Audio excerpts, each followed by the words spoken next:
is I happen to believe that Henry Kissinger was one of the most destructive secretaries of state in the modern history of this country. I am proud to say that Henry Kissinger is not my friend. I will not take advice from Henry Kissinger.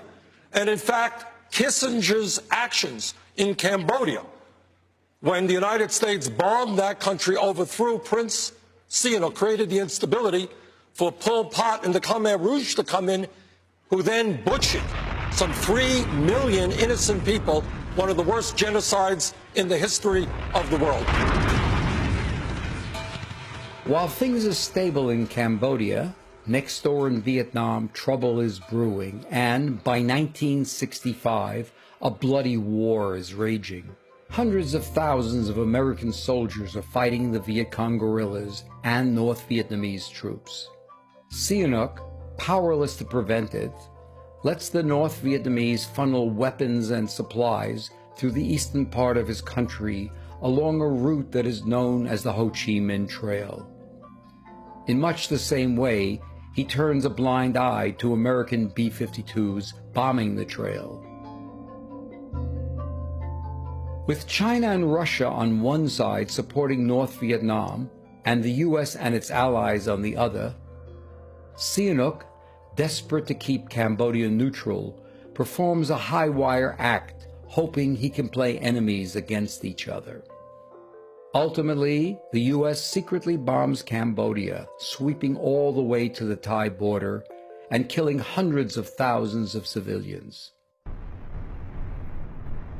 There is absolutely no doubt that the bombing of Cambodia by the United States inflicted severe damage on the country, that these were often bombings at very high altitude without much intelligence about any specific targets, and many civilians suffered. This was, almost all of the experts say, a huge boon to the Khmer Rouge in their recruitment. I don't think there's any question that the bombing did contribute to the Khmer Rouge's rise to power. The war of the Khmer Rouge, here it involves American war in South Vietnam. So it was a result of the war. Yes, yes. And so you Americans, you must know what happened already. Well, we had a secret war in Laos and Cambodia. Oh, right? yes, yes. And also the bombing just, under the President Nixon's and the Foreign Minister Henry Kissinger, they bombed in the country and also along the Ho Chi Minh Trail, 2.7 million tons of the B-52. Cambodia, in the early 1970s, figured very prominently in U.S. politics, although we forget about that. The Kent State Massacre, for example, had to do with protests against not the war in Vietnam, but the U.S. incursion into Cambodia. The first articles of impeachment drawn against Richard Nixon had to do with the secret bombing of Cambodia, not with Watergate. So this is a country that for a brief time figured very prominently in U.S. politics. It was Nixon's view, Nixon and Kissinger, there was one word that they put a lot of weight on, that's brutality. You're dealing with people and you have to be brutal in your use of power. The mistake was linking Cambodia to Vietnam. That was Kissinger who said it in a message, we linked the two. The bombing was supported as a brutally necessary way of maintaining the credibility of the United States, which was still in the midst of the Cold War. Seeing he's losing control of his country, Sihanouk breaks off relations with the U.S. and turns to China and the Soviet Union for aid. This is a game changer for the United States. While Sihanouk is visiting France, his second-in-command, General Lon Nol, apparently with CIA help, cuts the wire and the king falls. We believe that it was the CIA had concocted this coup against Prince Sihanouk, the chief of state. And it was in March 1970. And then we have General Lon Nol, who's a strong man for the Americans. The problem with Lon Nol is, although he was initially appeared to be pliable, he was actually kind of crazy. He was into astrology. He was a terrible leader. There was an incredible amount of corruption. Massive amounts of U.S. military aid were just being stolen by his forces. Immediately upon seizing power, Lon Nol is faced with a revolution in the countryside instigated by the Khmer Rouge and its leader, Pol Pot. Pol Pot, his real name is Salat Sar. He actually grew up in the royal palace where his uncle was an employee. Because of that connection, he actually managed to get a government scholarship to go to Paris to study. And he was convinced that Marxism-Leninism was the salvation to Cambodia, which was a feudal state, in his view, run by a monarch. Prince Sihanouk was a leftist monarch.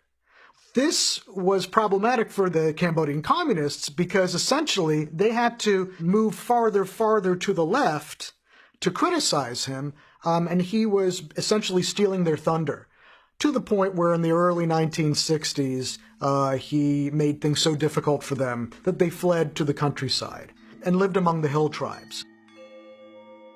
These were really, really difficult conditions. In the 10 years or so that Pol Pot and his followers lived up there, simplicity and starkness, the lack of a gray area, the lack of compromise, they really became extremists in the literal sense of the word during that time.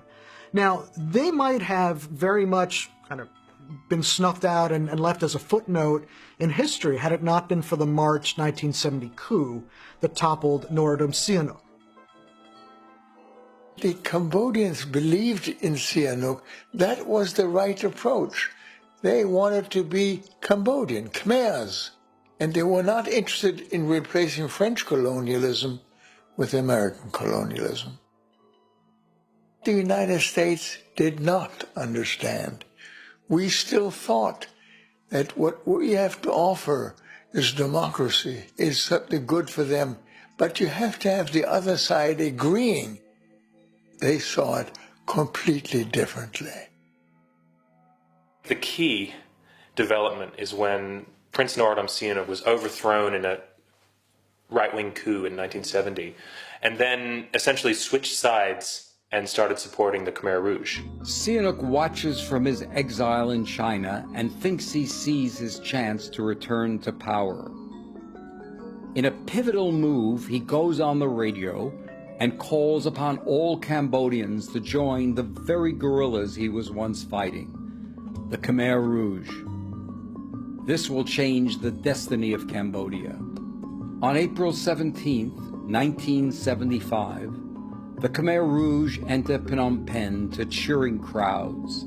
The civil war is over and peace has finally come, they think.